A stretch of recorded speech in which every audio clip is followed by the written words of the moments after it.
Sarah Chun stood in front of the bathroom mirror, her fingers trembling as she applied the thick concealer that had become as essential as breathing. The scars stretched from her left shoulder down to her wrist, angry red marks that told a story she wished she could forget. In 2 hours, she would walk into the Veterans Appreciation Dinner, and she already knew what would happen. The stares would start the moment she entered the room, followed by the whispered conversations behind raised hands. She had moved to the small town of Cedar Falls 3 months ago, hoping for a fresh start. The job at the local library seemed perfect, quiet, peaceful, surrounded by books instead of people who asked too many questions. But small towns had their own way of spreading stories, and hers had traveled faster than she had hoped. The first time she had gone to Murphy's Diner, the conversation had stopped when she walked in. She ordered her coffee to go, but not before she heard the elderly woman at the corner table whisper to her friend, "Poor thing. Must have been in some terrible accident. Probably drunk driving or something stupid like that." Sarah had wanted to turn around and tell them the truth, but she had learned that the truth was often harder for people to accept than their own assumptions. It was easier to let them think she was a victim of her own poor choices rather than explain what had really happened on that September morning 5 years ago. The Veterans Dinner was mandatory for all city employees, and as the newest librarian, Sarah couldn't avoid it. The mayor had been very clear about community participation being part of everyone's job description. She had tried to call in sick, but Mrs. Patterson, the head librarian, had seen right through her excuse. "Sarah, honey," Mrs. Patterson had said in her gentle but firm way, "you can't hide forever. These are good people in this town, and they need to see that you're part of the community too." What Mrs. Patterson didn't understand was that Sarah had tried being part of communities before. In the last 5 years, she had lived in 4 different cities, always hoping the next place would be different. But people were people, and scars were scars, and the combination never seemed to work in her favor. She finished applying the concealer and pulled on a long-sleeve blouse that covered most of the damage. The scars on her face were harder to hide, but she had gotten good at styling her hair to cover the worst of them. She looked in the mirror one more time and tried to practice the smile she would need for the evening. The Cedar Falls Community Center was buzzing with activity when she arrived. Red, white, and blue banners hung from the ceiling, and tables were arranged in neat rows facing a small stage.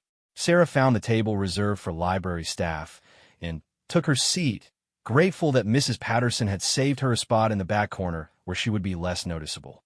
"You look lovely, dear," Mrs. Patterson said, squeezing Sarah's hand. At 68, Mrs. Patterson had been running the Cedar Falls Library for over 30 years, and she had a way of making everyone feel welcome. She was one of the few people who had never asked about Sarah's scars, treating her exactly the same as any other employee. As the room filled up, Sarah noticed the familiar pattern beginning. A group of women from the local bank kept glancing in her direction, their conversation becoming more animated each time they looked over. 2 men from the fire department were having what appeared to be a heated discussion while pointing not so subtly toward her table. The worst part wasn't the staring. Sarah had grown used to that. It was the assumptions that followed. In her previous town, rumors had ranged from a meth lab explosion to an abusive relationship. People seemed to need an explanation that fit their worldview, and the truth was apparently too complicated for most to accept. "Ladies and gentlemen, please take your seats," came the voice from the microphone. Mayor Williams, a portly man in his 50s, stood at the podium with a broad smile. "Tonight, we gather to honor the brave men and women who have served our country with distinction." Sarah half listened as the mayor introduced the evening's program. There would be speeches at dinner and presentations to several local veterans. She had planned to eat quickly and leave during the speeches, but Mrs. Patterson seemed to have anticipated the strategy and had positioned herself between Sarah and the exit. The first speaker was Colonel James Morrison, a retired Army officer who now ran the local hardware store. He spoke passionately about the sacrifices made by military families and the importance of community support for veterans. Sarah found herself genuinely engaged in his words, thinking about her own father, who had served 2 tours in Vietnam before she was born. As Colonel Morrison finished his speech, the room erupted in applause. Sarah joined in, feeling a genuine warmth for the sentiment behind the evening, even if she wished she could experience it without the scrutiny of curious neighbors. The dinner service began, and Sarah tried to make herself as small as possible. She ate quietly, occasionally nodding when Mrs. Patterson or one of the other librarians tried to include her in conversation. But she could feel the weight of watching eyes, and she knew that her presence was providing entertainment for those who had already decided what kind of person she must be. Halfway through the main course, she overheard the conversation that made her stomach drop. "I heard she was in prison," whispered Janet Miller from the grocery store. She was talking to Susan Rodriguez, who worked at the post office. "My cousin works at the county jail, and she said people who look like that usually were involved in some kind of criminal activity." "Makes sense," Susan replied, not bothering to lower her voice much. "I mean, who gets burns like that in a normal accident? And she's so secretive about everything. Never talks about her past. Always keeps to herself. Probably drugs," Janet continued. "You hear about those meth labs exploding all the time. Burns people real bad. I bet that's what happened to her." Sarah's fork clattered against her plate louder than she intended. Mrs. Patterson looked over with concern, but Sarah just shook her head and excused herself to the restroom. She needed a moment to compose herself before she said something she would regret. In the bathroom, she splashed cold water on her face, careful not to disturb her makeup. She stared at her reflection, seeing not just the scars, but the exhaustion that had become a permanent fixture in her eyes. She was tired of running, tired of hiding, tired of letting other people's ignorance define her story. When she returned to the table, the program was continuing with recognition for several local veterans. Each man who walked to the stage received enthusiastic applause, and Sarah found herself genuinely moved by their stories of service and sacrifice. These were good people, she realized, even if some of them were quick to judge what they didn't understand. As the evening progressed, Sarah began to relax slightly. The attention had shifted away from her and toward the honored guests. She even managed to enjoy the dessert, a delicious apple pie that reminded her of her grandmother's recipe. But her moment of peace was shattered when Mayor Williams returned to the microphone with an unexpected announcement. "Ladies and gentlemen, I'm pleased to tell you that we have a very special guest with us this evening. General Robert Hayes, recently retired from the United States Army, is visiting our town to see his nephew graduate from our high school." General Hayes served with distinction for over 30 years, including multiple deployments in Afghanistan and Iraq. When he heard about our Veterans Appreciation Dinner, he asked if he could attend to show his support for our local military families. A tall, distinguished man in his 60s rose from a table near the front of the room. He wore a simple gray suit, but his bearing was unmistakably military. His silver hair was perfectly styled, and his posture spoke of decades of command authority. The room erupted in applause as he made his way to the stage.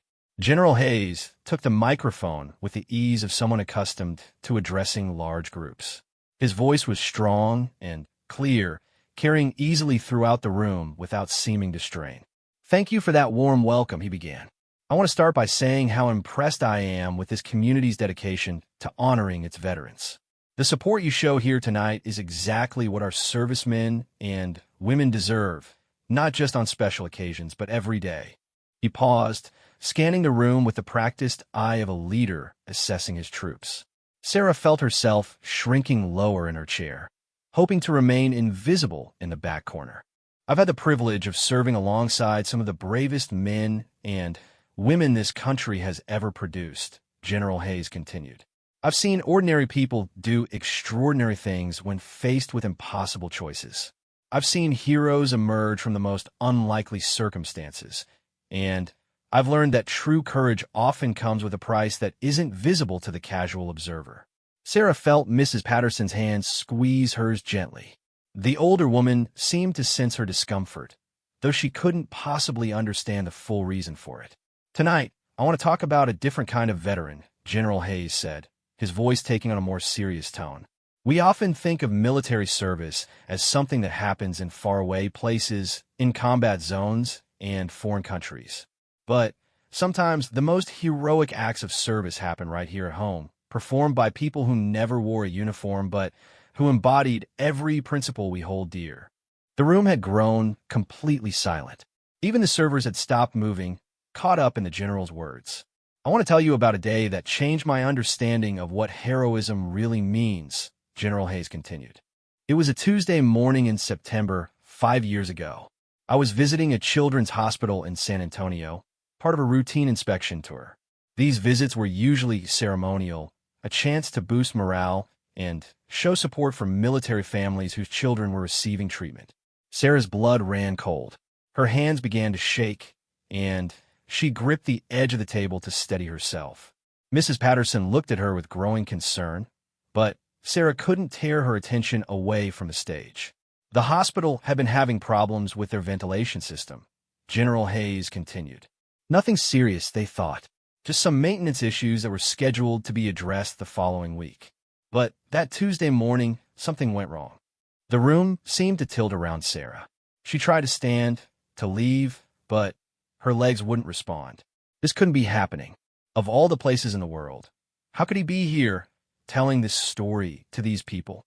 A chemical leak from a maintenance room created a toxic cloud that began spreading through the pediatric wing, General Hayes said, his voice heavy with the weight of memory.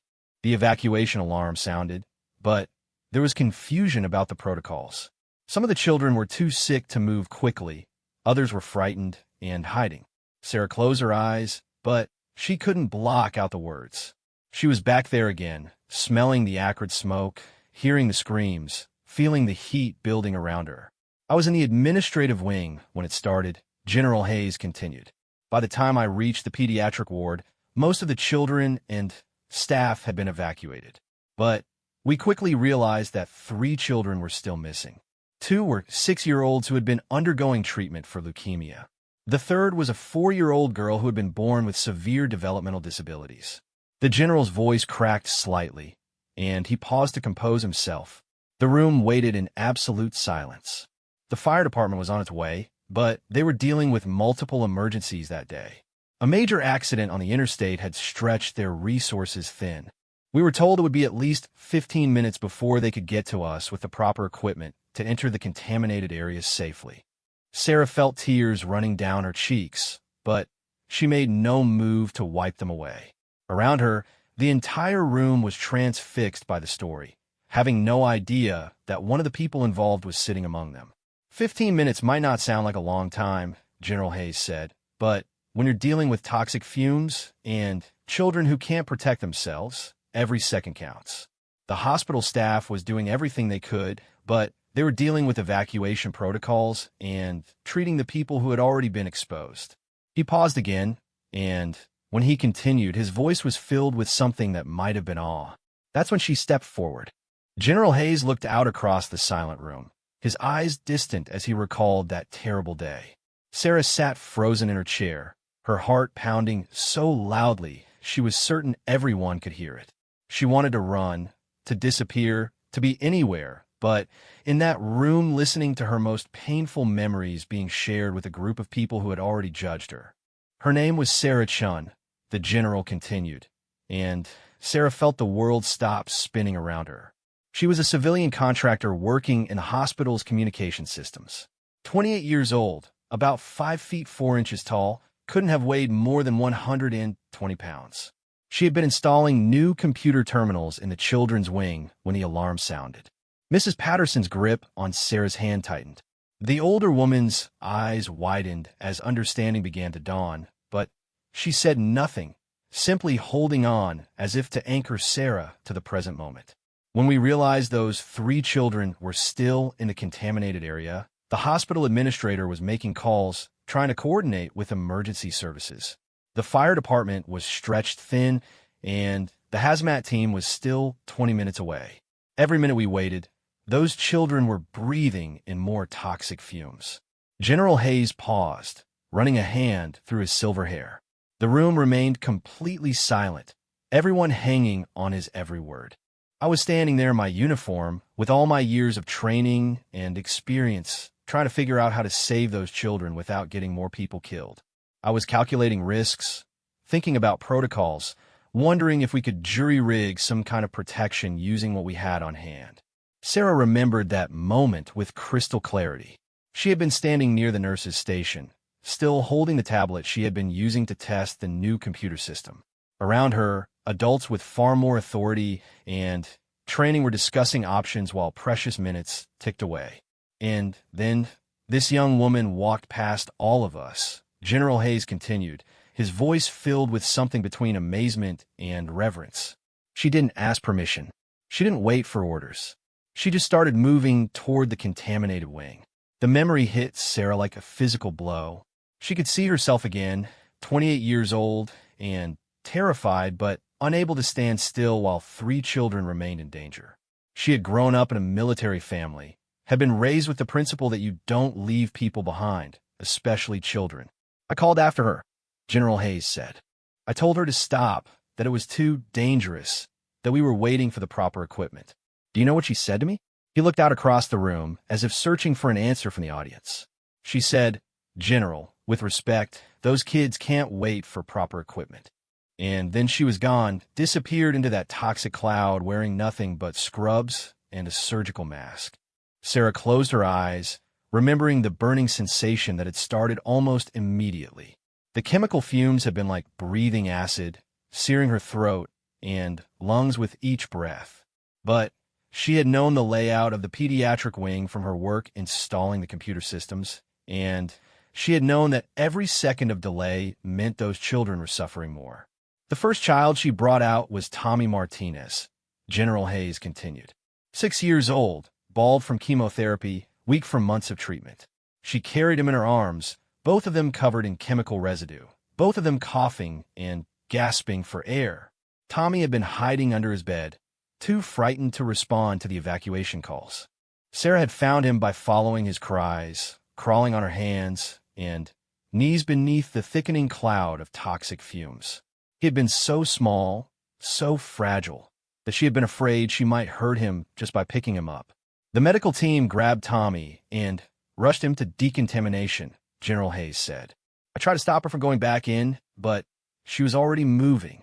She said the other 2 children were in the therapy room at the end of the hall, and she was the only one who knew exactly where that was. That second trip had been worse. The chemical cloud had grown thicker, and Sarah's vision had already begun to blur from exposure. Her skin was starting to burn, a sensation like being slowly cooked from the outside in. But she had also known that 6-year-old Maria Santos was in that therapy room, along with 4-year-old Jessica Chun, no relation despite the shared name. When she brought out Maria Santos, we could see that the chemicals were taking their toll, General Hayes continued. Her skin was red and blistering, and she was having trouble breathing. The medical team begged her not to go back in. I ordered her not to go back in. Sarah remembered that moment, standing in the hallway with her skin on fire, barely able to see through the tears streaming from her burning eyes. The medical team had been trying to pull her toward decontamination, and General Hayes had been using his most authoritative voice to command her to stay put. But she looked at me, General Hayes said, his voice growing quiet, and she said something I'll never forget. She said, Sir, Jessica is only 4 years old and she can't walk. If I don't get her, who will? The room seemed to collectively hold its breath. Sarah could feel people looking around, trying to process the story, not yet understanding that one of the people involved was sitting among them. Jessica Chun had been born with severe developmental disabilities, General Hayes explained. She couldn't walk, could barely communicate, and she was probably terrified and confused by all the noise and chaos. The therapy room where she had been receiving treatment was at the far end of the contaminated area, and the toxic cloud was growing thicker by the minute. That third trip had nearly killed her. Sarah had crawled most of the way, feeling her way along the wall as her vision failed completely. The chemical burns were spreading across her skin, and each breath felt like swallowing fire. She had found Jessica huddled in the corner of the therapy room, crying but unable to call for help. She was gone for almost 10 minutes that time, General Hayes said. 10 minutes in a toxic environment that was becoming more dangerous every second. When we finally saw her coming back down that hallway, carrying a 4-year-old child in her arms, both of them barely conscious.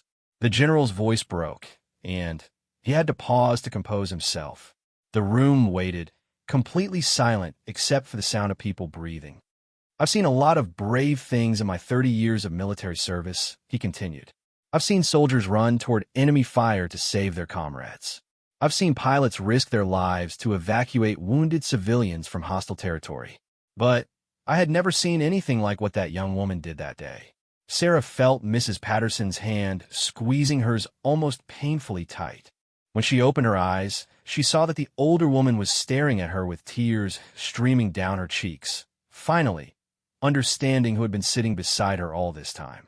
The doctor said later that if she had waited even 5 more minutes, all 3 children would have died from chemical exposure, General Hayes continued. As it was, Tommy and Maria made full recoveries. Jessica lived for another 18 months, which might not sound like much, but for a family dealing with her condition, those were precious months they wouldn't have had otherwise. Around the room, people were starting to shift in their seats, some wiping their eyes, others leaning forward to catch every word. The story was having its effect, but Sarah knew the hardest part was still coming. The woman who saved those children spent the next 6 months in the hospital, General Hayes said. The chemical burns covered nearly 40% of her body. She had to learn to use her left arm again. She underwent dozens of surgeries, months of physical therapy, and procedures I wouldn't wish on anyone. Sarah remembered those months as a blur of pain and medical procedures. The burns had required skin grafts and specialized treatments that left her looking like a patchwork quilt of different textures and colors. The physical therapy had been excruciating, forcing her to rebuild strength and flexibility in damaged muscles.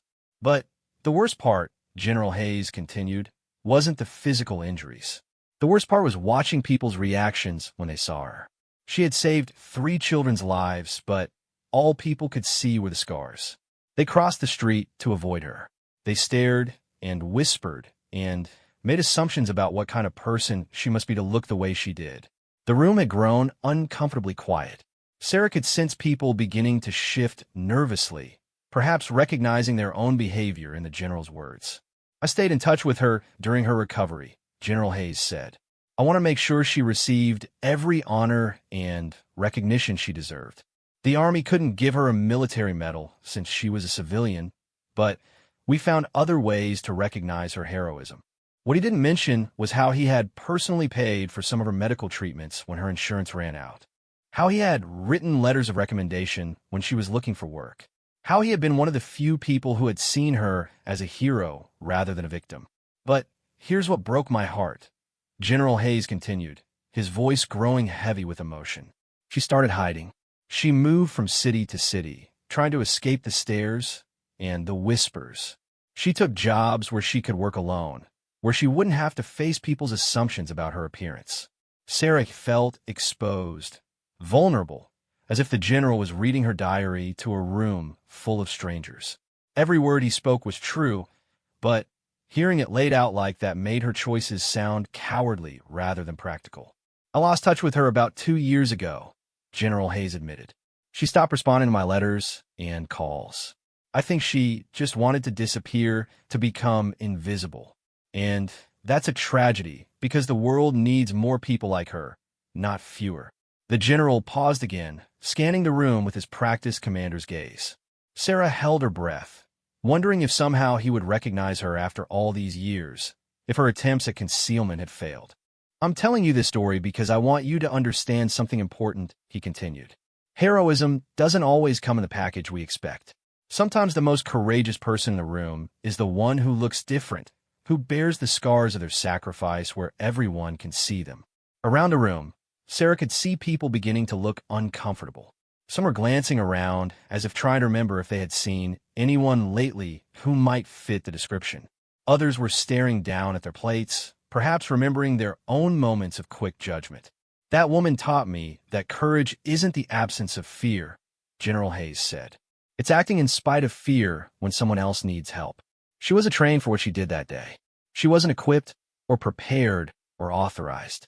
She was just a decent human being who couldn't stand by and watch children suffer when she had the power to do something about it. Mrs. Patterson was crying openly now, still holding Sarah's hand, but not saying anything. Sarah could feel other people at nearby tables beginning to look their way, drawn by the older woman's emotional reaction.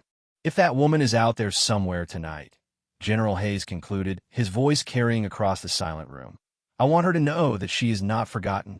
Those children she saved have grown up knowing that a stranger risked everything to give them a chance at life." Tommy Martinez is now a college student studying to become a paramedic, inspired by what he saw that day. Maria Santos is 13 years old and volunteers at a children's hospital every weekend.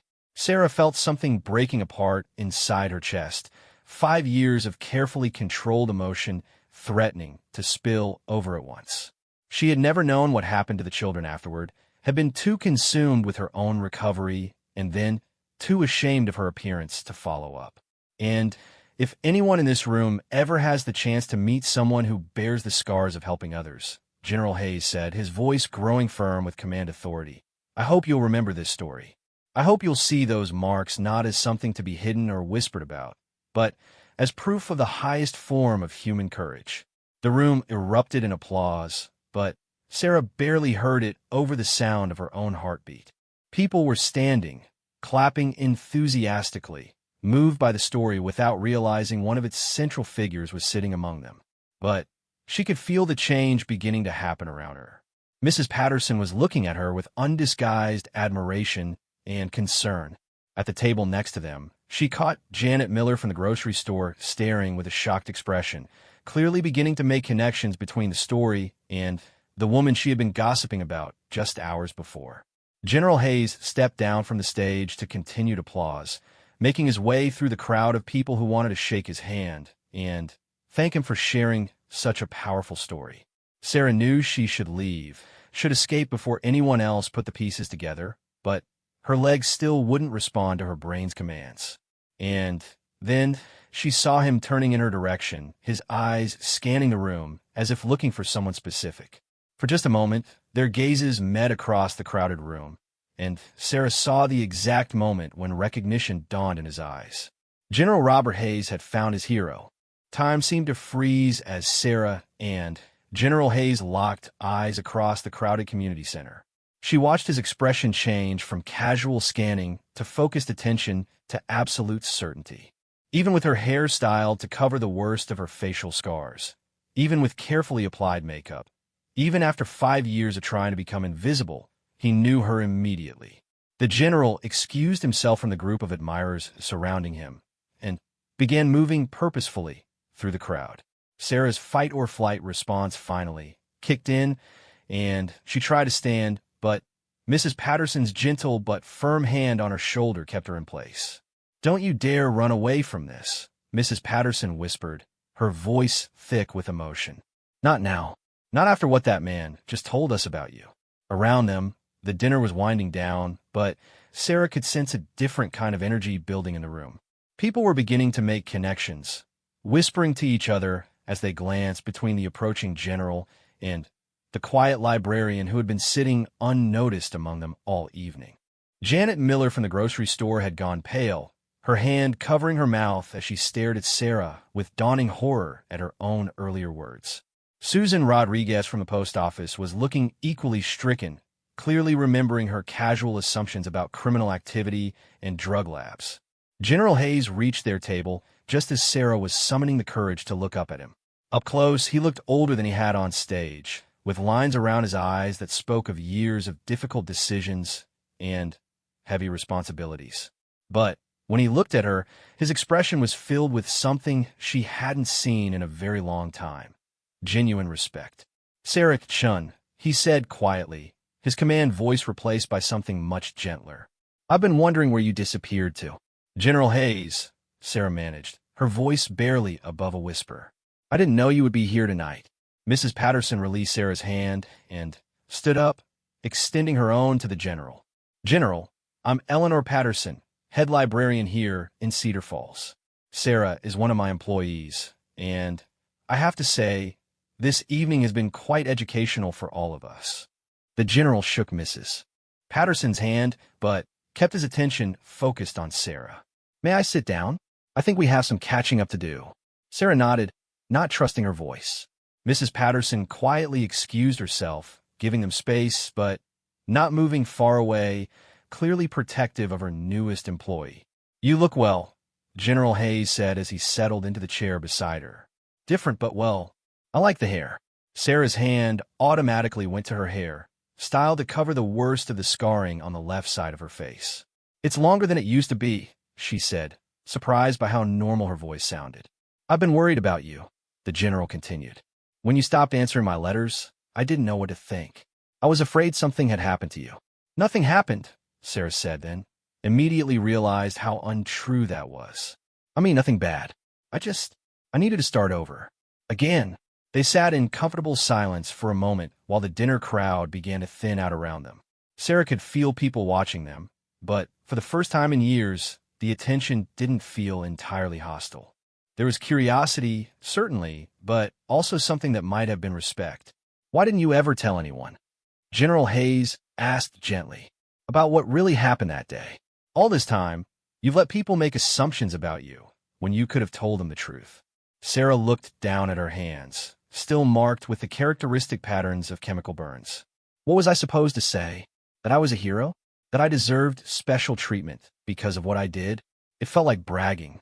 It felt like truth," General Hayes corrected. "And there's a difference between bragging and setting the record straight when people are treating you poorly based on their own ignorance." Across the room, Sarah could see small groups of people engaged in what appeared to be intense conversations. Some were looking in her direction with expressions ranging from curiosity to embarrassment to what might have been shame. "I heard some of the things people were saying earlier tonight," General Hayes continued, "about prison and drugs and criminal activity. I wanted to stand up and correct them, but I wasn't certain it was you until I saw your face during my speech." "You recognize me?" "You have very expressive eyes," he said with a slight smile. "And you were crying at exactly the moment someone would cry if they were reliving their own trauma. Plus, Mrs. Patterson was holding your hand like she was trying to keep you anchored to your chair." Sarah glanced over at Mrs. Patterson, who was standing near the dessert table, but clearly keeping one eye on their conversation. "She's been very kind to me. She never asked about the scars, never made me feel like I had to explain myself." "Good supervisors are like good commanders," General Hayes observed. "They judge people by their actions, not their appearance." The room continued to empty around them, but neither Sarah nor the general seemed in any hurry to leave. For Sarah, it was the first time in years that she had been able to sit in a public place without feeling the need to hide or make excuses for her presence. "Can I ask you something?" Sarah said, surprising herself with her boldness. "Anything. Why did you tell that story tonight? Here, of all places." General Hayes leaned back in his chair, considering his answer carefully. "Because I've been carrying it with me for 5 years, and I realized tonight that it needed to be told. When I walked in here and saw how this community treats its veterans, I was impressed. But then I started noticing some of the less charitable conversations happening around the room." Sarah felt heat rise to her cheeks. "You heard them talking about me." "I heard them talking about someone they didn't bother to understand," he corrected. "And I realized that maybe it was time to share a story about what real heroism looks like, even if I didn't know you were here to hear it. But you knew I was here when you told it. I suspected about halfway through. The way you were reacting confirmed it. But by then, I was committed to telling the whole story, whether you were here or not." He paused, studying her face. "I'm glad you heard it. I'm glad this community heard it." As if summoned by his words, several people began approaching their table. Sarah tensed, preparing for the uncomfortable questions and awkward apologies she had experienced in other towns when her story came to light. The first to reach them was Janet Miller from the grocery store, her face flushed with embarrassment and her eyes red from crying. "Miss Chun," Janet began, her voice shaking, "I owe you an apology. A huge apology. The things I said earlier, the assumptions I made. I'm so ashamed of myself I could die." Sarah looked up at the older woman, seeing genuine remorse in her expression. "Mrs. Miller, you don't need to." "Yes, I do," Janet interrupted. "You absolutely do. You're a hero, and I treated you like a criminal, like someone to be avoided and gossiped about. I've been working at that grocery store for 15 years, and I see everyone in this town, and I never once bothered to actually talk to you or get to know you." Behind Janet, a small crowd was gathering. Susan Rodriguez from the post office stood with tears streaming down her face. The two men from the fire department who had been whispering earlier looked deeply uncomfortable. Even some people Sarah didn't recognize seemed to want to approach. "Mrs. Miller," Sarah said gently, "I understand why people make assumptions. I know how I look, and I know that my scars raise questions. You weren't trying to be cruel." "That's no excuse," Janet said firmly. "And it doesn't matter why I did it. What matters is that I was wrong, and I hurt you with my ignorance." She paused, gathering her courage. "Is there anything I can do to make this right?" Sarah looked around at the faces surrounding their table, seeing a mixture of emotions ranging from shame to curiosity to genuine admiration. These were the same people who had been whispering about her just hours ago, but something fundamental had shifted in how they saw her. General Hayes cleared his throat quietly. "If I may," he said, addressing the group, "I think the best thing anyone can do is remember this moment. Remember that everyone has a story, and that story might be very different from what you assume based on appearance alone." "General," called out a voice from the edge of the group. It was Colonel Morrison, the retired Army officer who had spoken earlier in the evening. "Did the Army ever officially recognize what Miss Chun did that day?" General Hayes shook his head. "She was a civilian, so military decorations weren't appropriate. The hospital gave her a commendation, and there was some media coverage at the time, but Sarah specifically asked that her name be kept out of most of the reporting." "Why?" asked someone from the back of the group. Sarah looked up, realizing that everyone was waiting for her answer. For the first time in 5 years, people were asking about her story because they wanted to understand, not because they wanted to judge. "Because I didn't do it to be recognized," she said, her voice growing stronger. "I did it because those children needed help, and I was in a position to help them. That's not heroism. It's just being human." "Ma'am, with respect," said one of the firefighters, "that's exactly what heroism is. Doing what needs to be done when other people can't or won't, regardless of the cost to yourself." General Hayes nodded approvingly. "My thoughts exactly."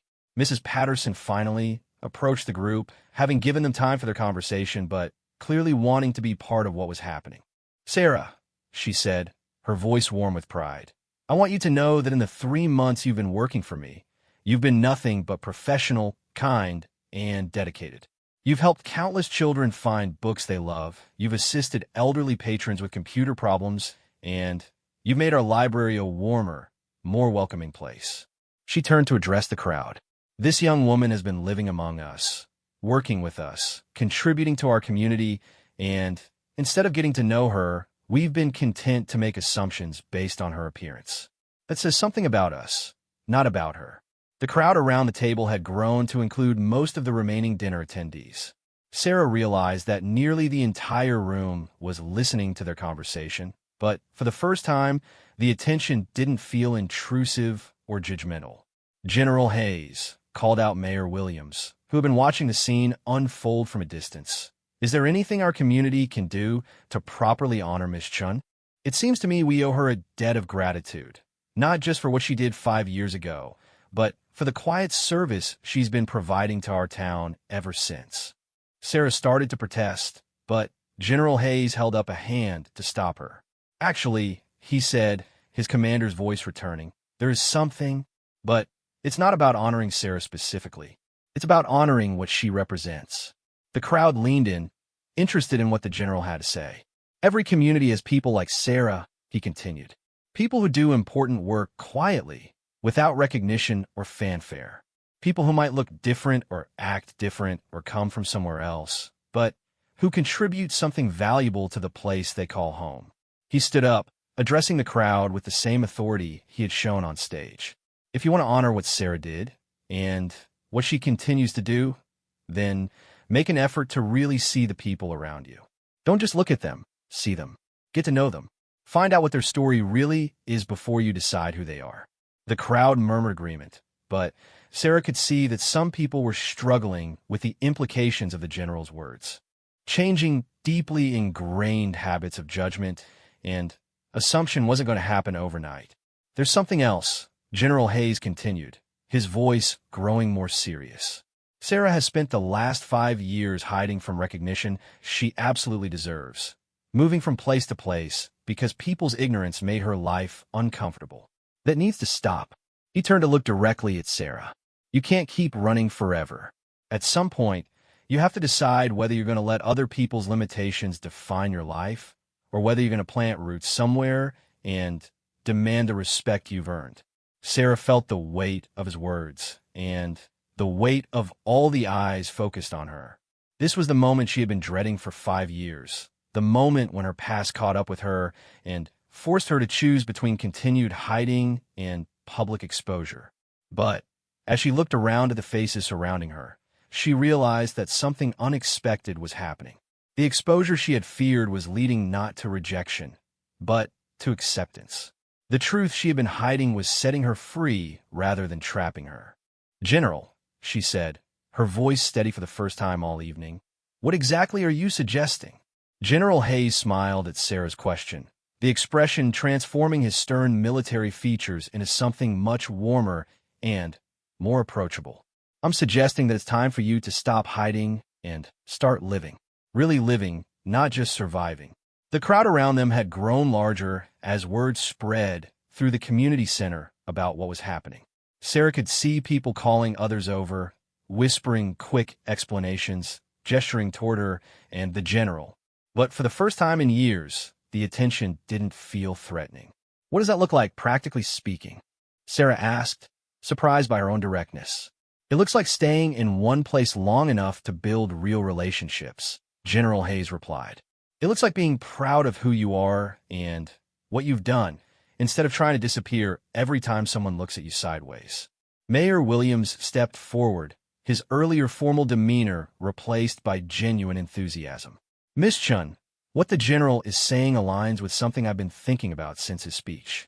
Our community has a responsibility to do better, not just for you, but for everyone who might be judged unfairly based on appearance or background."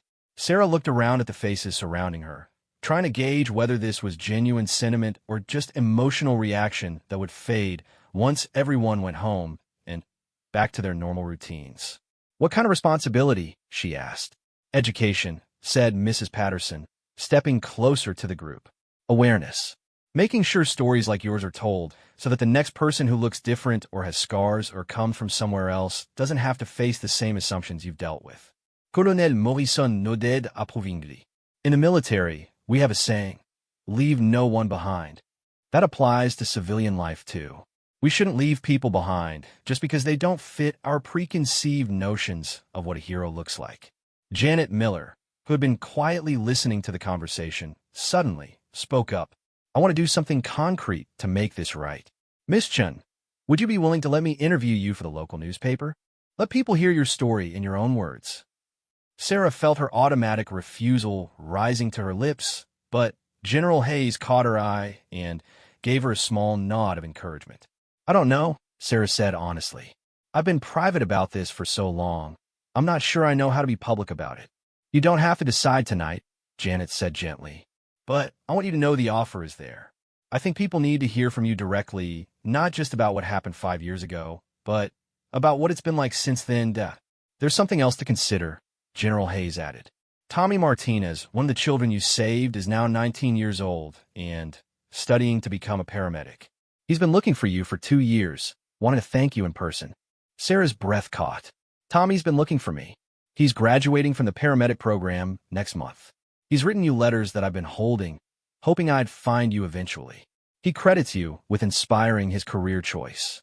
The thought of Tommy, the small bald boy she had carried from that toxic hospital room, now grown up and dedicated to helping others, brought tears to Sarah's eyes. She had wondered about him countless times over the years, hoping he had survived and thrived. "What about Maria?" she asked. "The other child?" General Hayes smiled broadly. "Maria Santos is 13 now, and she volunteers at a children's hospital every weekend. She says she wants to be like the lady who saved her when she grows up." Around the table, people were wiping their eyes as they heard about the long-term impact of Sarah's actions. The abstract story the general had told earlier was becoming concrete and personal in a way that made it impossible to ignore. "Miss Chun," called out a voice from the edge of the crowd. Sarah looked up to see Dr. Michael Roberts, Cedar Falls' only pediatrician, pushing forward through the group. I heard what's being discussed here, and I wanted to add something. Dr. Roberts was a young man, probably in his early 30s, with the kind of earnest demeanor that inspired confidence in worried parents. Sarah had seen him around town, but had never spoken to him directly. I graduated from medical school in San Antonio. Dr. Roberts continued. The hospital where your incident occurred is where I did my pediatric rotation. The story of what you did is still told to new residents as an example of civilian heroism. You're literally in the textbooks they use to teach medical ethics. Sarah stared at him in shock. I'm in textbooks. Your case study is used to illustrate the principle that heroism can come from anyone, anywhere, and that sometimes ordinary people make extraordinary choices that save lives. They don't use your name, but anyone who was there that day knows exactly who they're talking about. General Hayes leaned forward, his eyes bright with interest. Dr. Roberts, would you be willing to speak at a community event about this? I think people need to understand the broader impact of what Sarah did. Absolutely, Dr. Roberts replied immediately. In fact, I'd be honored to. The medical community has never forgotten what happened that day. Sarah felt overwhelmed by the direction the conversation was taking. 5 years of hiding and anonymity were being swept away in a single evening, and she wasn't sure how to process all of it. This is a lot, she said quietly. I need some time to think about all of this. Mrs. Patterson moved to stand behind Sarah's chair, placing a protective hand on her shoulder. Of course you do, dear. This has been an emotional evening for everyone, but especially for you. General Hayes nodded understandingly. Sarah, I don't want you to feel pressured into anything you're not ready for, but I do want you to consider something. He paused, gathering his thoughts, then continued in his most serious command voice. For 5 years, you've been carrying the burden of what happened that day all by yourself. You've dealt with the medical treatments, the physical therapy, the emotional trauma, and the social rejection alone. But you've never allowed yourself to experience the other side of that equation. What other side? The gratitude, the respect, the recognition from people who understand what you did and what it cost you. You've been so focused on avoiding negative judgment that you've also avoided positive acknowledgement. Around them, people were nodding in agreement. Sarah could see that her story had genuinely moved them, not just emotionally, but in a way that was changing how they thought about heroism and sacrifice. Tommy Martinez writes in his letters that he became a paramedic because he wanted to be like the person who saved him. General Hayes continued. Maria Santos volunteers at a hospital because she wants to help other children the way someone helped her. Dr. Roberts uses your story to teach medical ethics.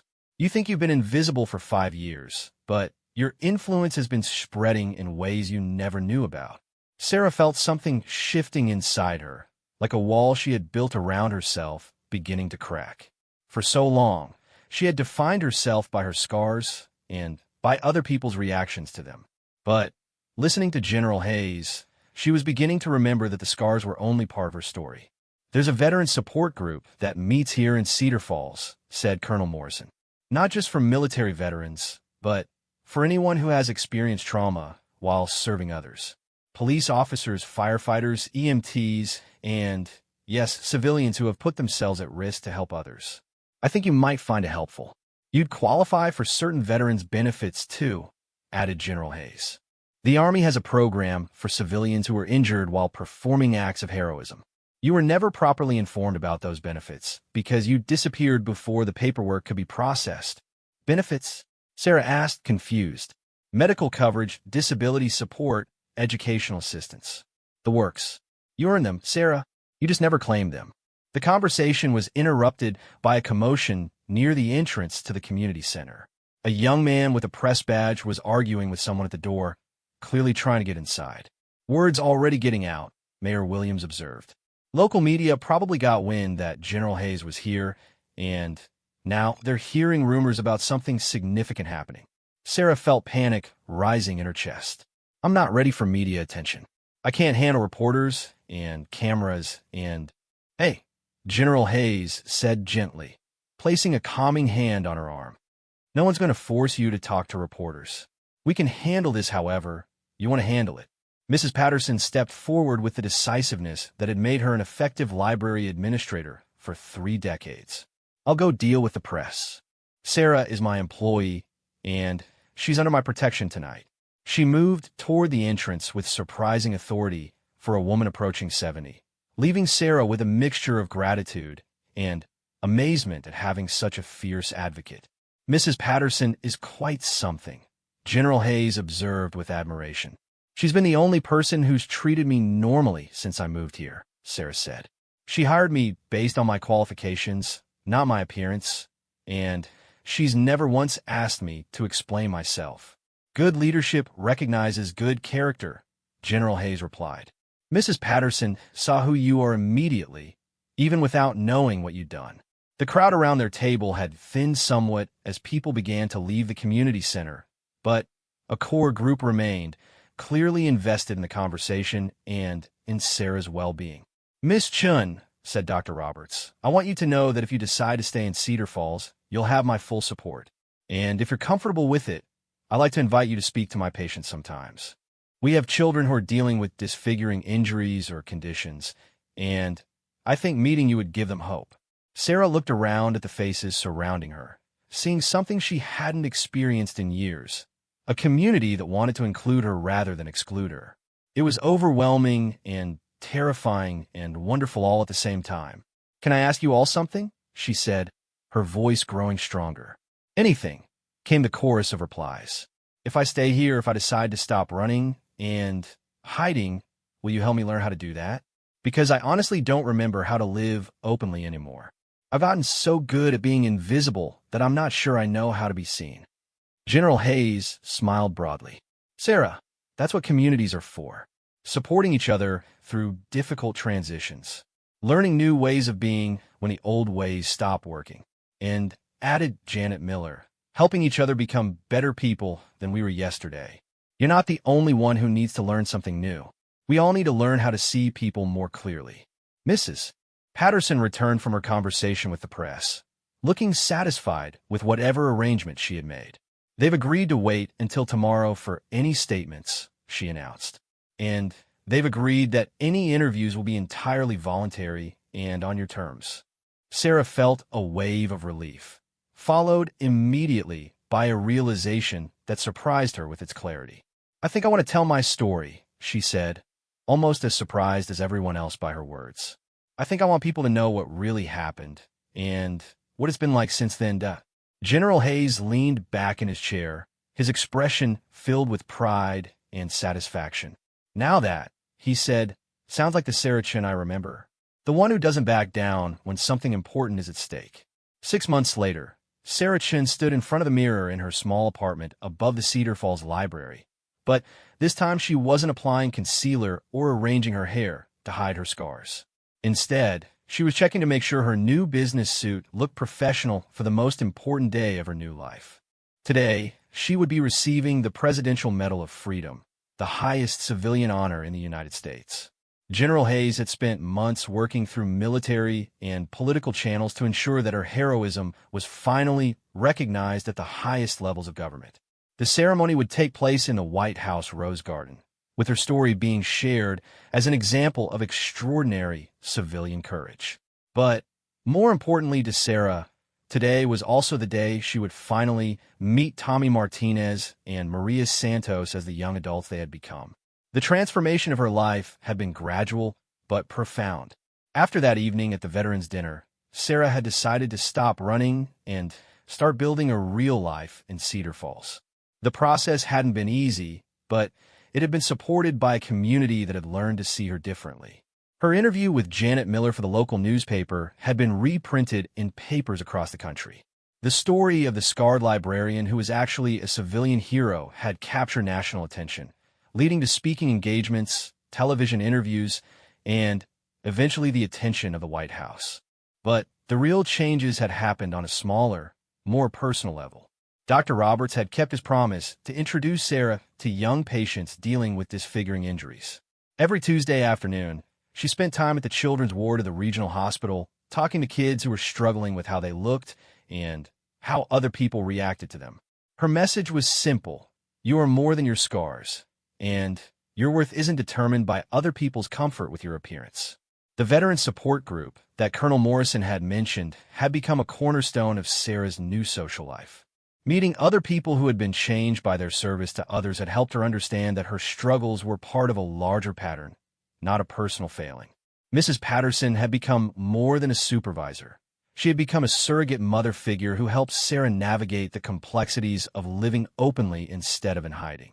Under her guidance, Sarah had learned to speak up for herself, to correct misunderstandings instead of accepting them, and to claim space in the world rather than trying to disappear. The Cedar Falls Library had become a gathering place for people who wanted to learn about difference and acceptance. Sarah had started a monthly program called Stories Behind the Scars, where people shared experiences of overcoming judgment and finding community despite visible differences. General Hayes had visited 3 times, each visit strengthening their friendship and Sarah's understanding of her own worth. He had connected her with Tommy and Maria through carefully exchanged letters, building toward this day when they would finally meet face to face. Sarah's apartment had transformed too. Instead of the sparse, temporary feeling of a place she might need to leave quickly, it now felt like a home. Photos of her hospital kids lined the mantelpiece. Letters from Tommy and Maria were framed on her desk. Awards and recognitions that she had finally learned to accept were displayed with pride rather than hidden in drawers. The knock on her door came at exactly 9 o'clock, as arranged. Sarah opened it to find Mrs. Patterson, dressed in her finest outfit and beaming with maternal pride. "Ready for your big day, dear?" Mrs. Patterson asked, though her eyes were already examining Sarah's appearance with the thoroughness of a mother preparing her daughter for prom. "I think so," Sarah replied, surprised to realize she meant it. 6 months ago, the thought of national attention would have sent her into hiding. Now, she felt nervous but determined. General Hayes called this morning. Mrs. Patterson continued as they walked down to the library's main floor where a car was waiting to take them to the airport. "Tommy and Maria arrived in Washington yesterday, and they're both very excited to meet you." Sarah's stomach fluttered with anticipation. Through their letters, she had learned that Tommy was indeed studying to become a paramedic, just as General Hayes had said. He had written extensively about how the memory of being carried to safety by a stranger had inspired his career choice. Maria, now 14, had started a children's advocacy group at her school and volunteered regularly at a pediatric hospital. The drive to the airport gave Sarah time to reflect on how dramatically her life had changed. Cedar Falls had embraced her story and her presence in ways she had never experienced before. The grocery store where Janet Miller worked had put up a display about civilian heroism. The fire department had invited her to speak to new recruits about courage under pressure. The high school had asked her to address graduating seniors about resilience and service. But, perhaps most importantly, Sarah had learned to see herself differently. Instead of defining herself by her scars and other people's reactions to them, she had begun to understand herself as someone who had made a difficult choice and lived with its consequences. The scars were part of her story, but they weren't the whole story. The flight to Washington was filled with nervous energy. Mrs. Patterson had insisted on accompanying Sarah, partly for support and partly because she wanted to witness this moment of recognition for someone she had come to love like a daughter. General Hayes met them at Reagan National Airport, looking distinguished in his dress uniform. With him were 2 young people who Sarah recognized immediately, despite the years that had passed. Tommy Martinez had grown tall and strong, his childhood baldness replaced by thick dark hair, but his eyes were exactly as Sarah remembered them. Maria Santos had become a beautiful teenager with a confident bearing that suggested she had indeed grown up to be someone who helped others. The reunion was emotional, but not overwhelming. Tommy hugged Sarah with the familiarity of someone who had carried her memory for years, while Maria was more reserved but equally moved by the meeting. "Miss Chun," Tommy said, his voice thick with emotion, "I wanted to thank you for so long. Not just for saving my life, but for showing me what real courage looks like."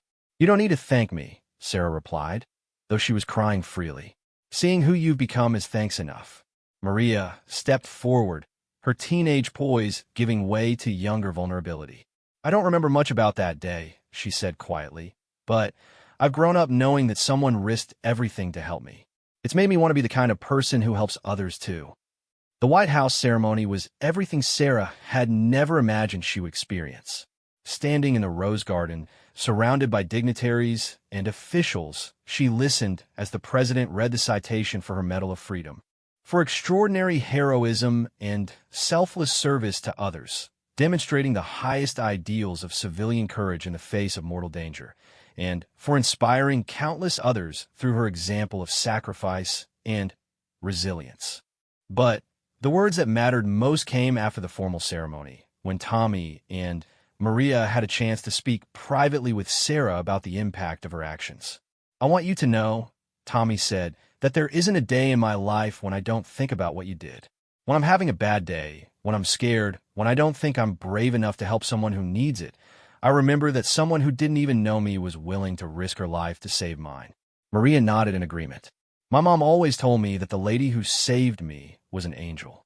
Now I know she was just a regular person who chose to do something extraordinary. That's even better, because it means I could choose to do something extraordinary too." The reception following the ceremony was attended by military leaders, politicians, and other Medal of Freedom recipients.